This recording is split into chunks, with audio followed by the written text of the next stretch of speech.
কফিলের অনুমতি ছাড়া কারা কাফেলা হতে পারবে, অর্থাৎ ইকামাতে কোনো ধরনের প্রবলেম থাকলে বা কি হলে আপনি কাফেলা হতে পারবেন কফিলের অনুমতি ছাড়া। এ বিষয়ে অনেকেই কিন্তু আমাদের কাছে জানতে চাইছে। তো আসসালামু আলাইকুম, জিসিসি নিউজ 24 ইউটিউব চ্যানেলের পক্ষ থেকে আপনাদের সকলকে জানাই স্বাগত। তো আজকের ভিডিওতে আপনাদেরকে এই বিষয় নিয়ে তথ্য দেবো। চলুন তাহলে খবরের বিস্তারিত জেনে নেওয়া যাক।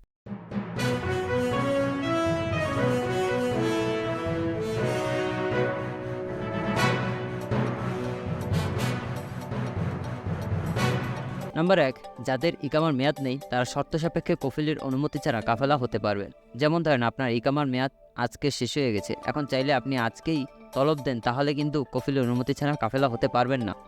আপনার ইকামার মেয়াদ শেষ হওয়ার 3 দিন অপেক্ষা করতে হবে, অর্থাৎ 3 দিন পর অর্থাৎ 72 ঘন্টা পর আপনি চাইলে তলব দেবেন কফিলের অনুমতি ছাড়া, কিন্তু আপনি কাফেলা হতে পারবেন।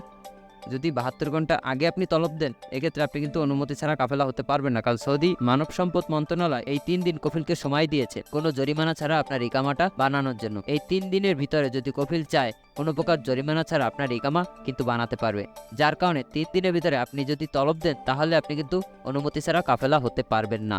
72 ঘন্টা শেষ হলে তলব দেন, তাহলে কিন্তু আপনি কাফেলা হতে পারবে। তবে এক্ষেত্রে আরেকটা শর্ত হচ্ছে, কফিল যদি মুক্তবল আমেলের পেমেন্টটি করে রাখে তাহলে কিন্তু আপনি অনুমতি ছাড়া কাফেলা হতে পারবেন না। পেমেন্ট নাম্বারটি তোলার 15 দিন মেয়াদ থাকে, সেই 15 দিন মেয়াদ শেষ হলে আপনার তলব আপনি দিতে পারবেন, তারপর আপনি অনুমতি ছাড়া কাফেলা হতে পারবেন।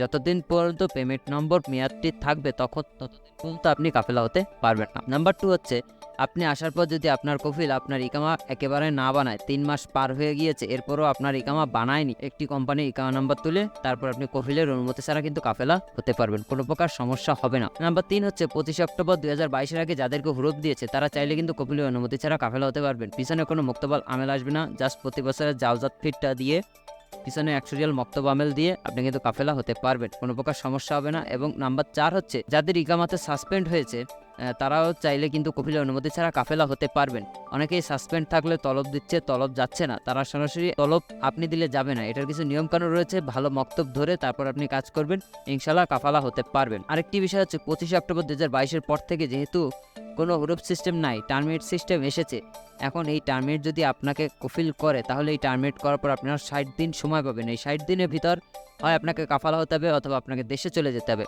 অর্থাৎ তাহলে আপনি বুঝতে পারলেন যে টার্মিনেশন করার পর আপনি চাইলে কফিলের অনুমতি ছাড়া আপনি তলব দিয়ে কাফালা হতে পারবেন। আমরা যে নিয়মকানুনগুলো আপনাদেরকে বললাম এটা শুধুমাত্র জেনারেল প্রবাসীদের ক্ষেত্রে, ডোমেস্টিক প্রবাসী যারা আছে তাদের ক্ষেত্রে নয়। আশা করি বন্ধুরা বুঝতে পেরেছেন। ভিডিওটি যদি ভালো লাগে তাহলে অবশ্যই শেয়ার করবেন অন্যান্যদের জানার সুবিধার্থে।